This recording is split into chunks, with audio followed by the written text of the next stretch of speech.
point out is to encounter Jesus means to know the truth of his power. And so you know the story. He casts the net out. And then what happens?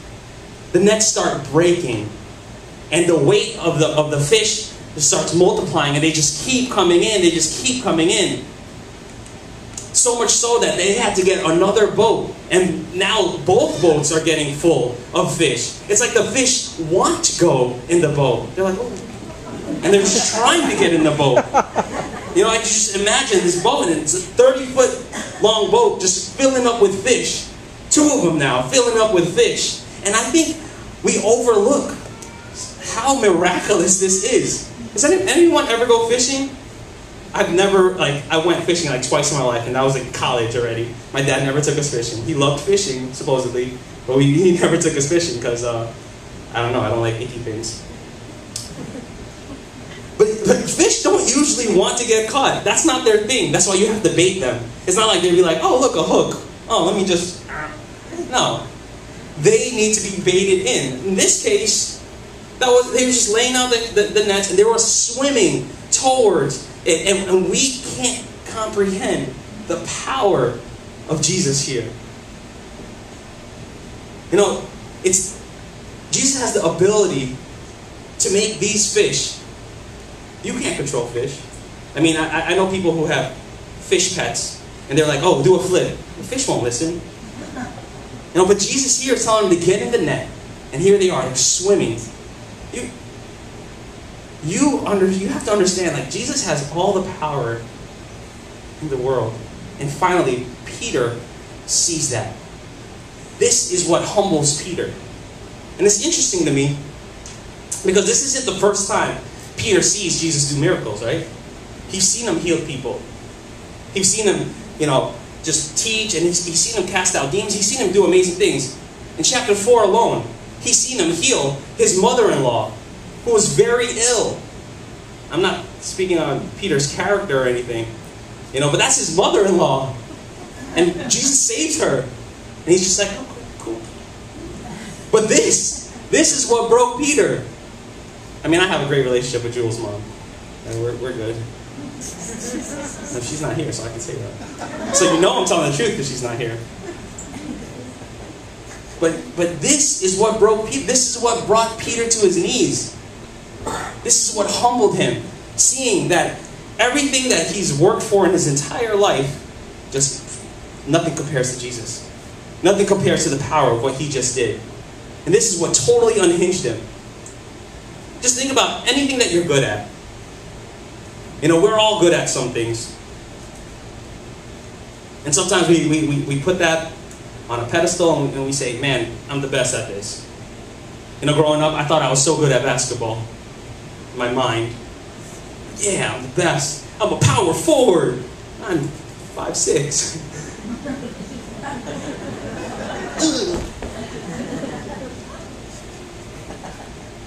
And then you actually play real people. Okay, let me tell you this.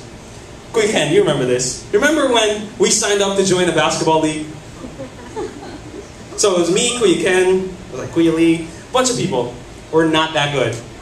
We were supposed to, they had all these brackets, right? You're supposed to play against the people of your skill level. So we're like, okay, we're going to join the lowest skill level, so that we can actually have fun and compete. Well, not enough people signed up. So they just mashed all the skill level people.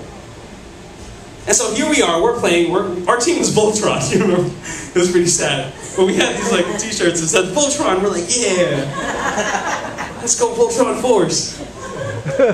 And so here we were playing, and honestly, the teams that we were playing, they're all 6'5". They were playing for colleges. I mean, they had scholarships from colleges, and we're just scores were completely, we were just happy that we would get the basket in sometimes.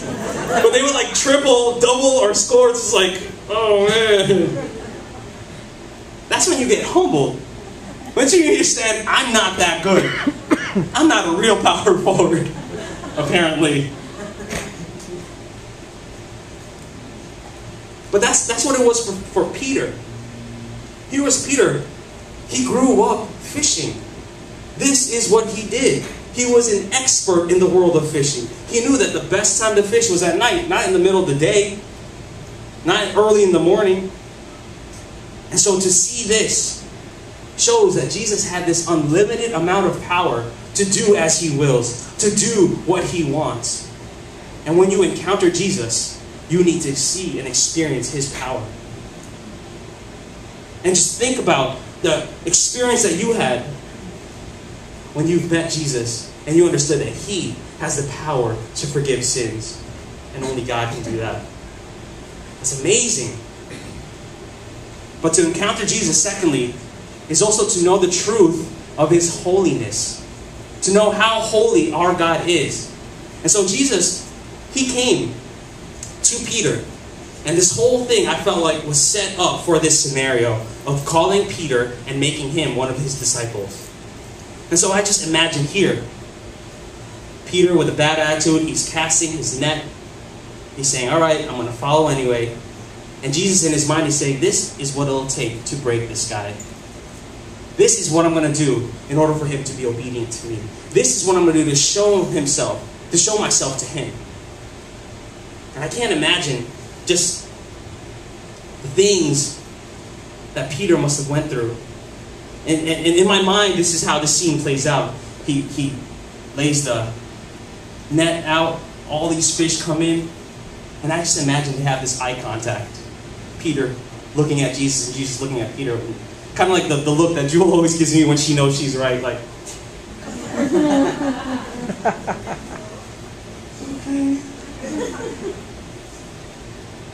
But that's what Peter experienced here.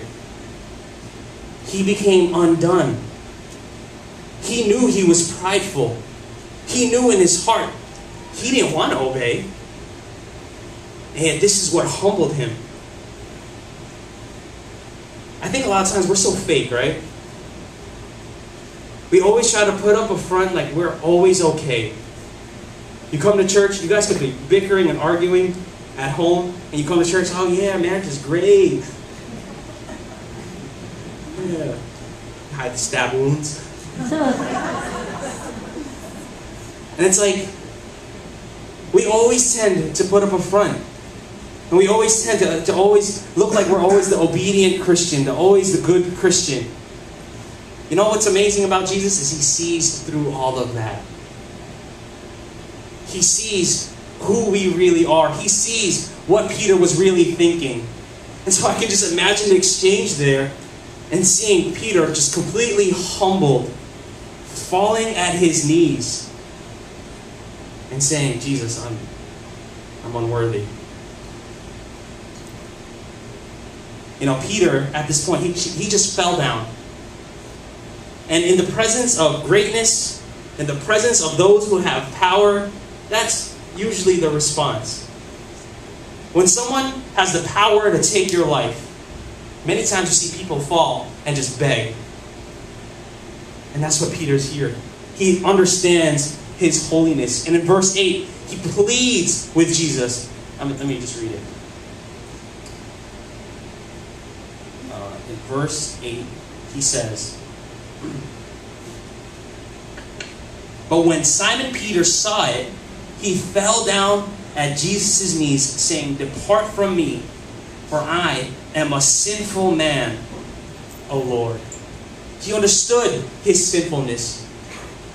He understood how holy, how pure, how mighty our God is. And in comparison, immediately sees his own impurity. In his heart, he understood he was unworthy to be in the presence of this man. R.C. Sproul, in his book, Knowledge of the Holy, when describing God, he says this, the Bible calls God holy. When the Bible calls God holy, it means that God is transcendently separate. He is transcendently separate. That means there's nothing that even comes close.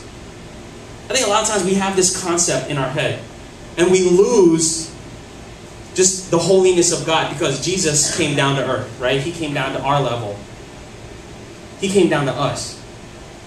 But I think we lose just how terrifying our God really is.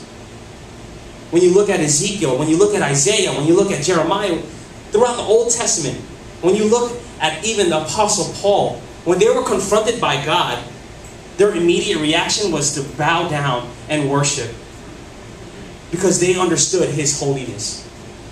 They understood just how worthy of praise this man really is, and they understood the power He has to even take your life.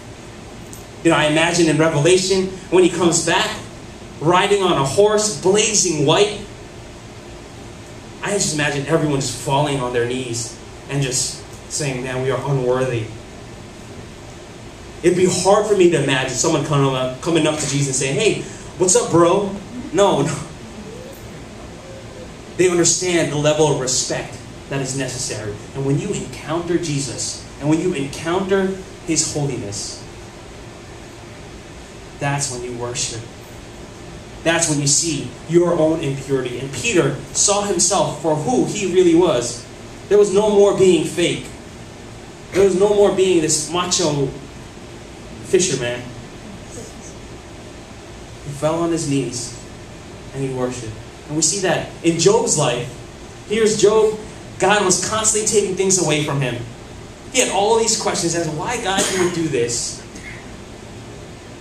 He was taken away. His children were taken away. All his belongings were taken away. Everything he possessed was taken away. His health was taken away. His friendships were taken away. He had all these questions. He was just wondering, God, why this? Why this? Why this? And in chapter 43, God doesn't answer any of that. He simply just starts describing Himself. He simply just starts saying, well, I'm this. Do you understand who I am? And in response, Job just breaks. And he begins to worship as well.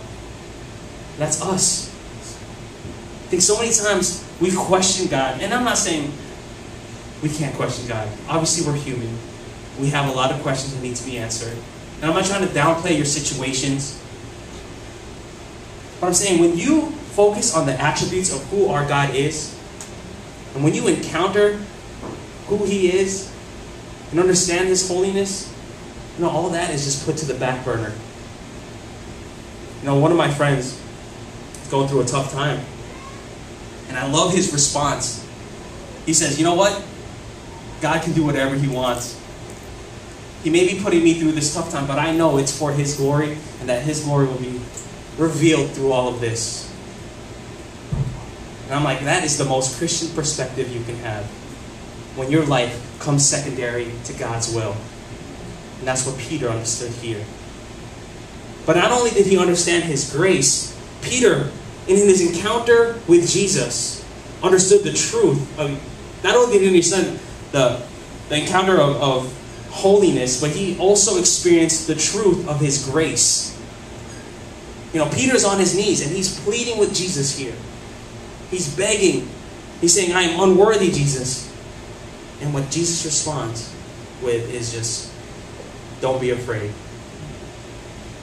And that's grace. That's grace. And if you can't understand why, then maybe you're not understanding the holiness of God. Anytime you come before the presence of our God, you need to understand you are not worthy to be in His presence.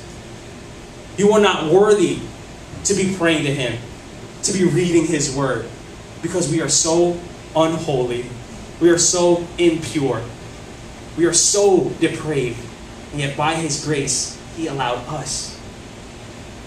And He says to us, do not be afraid.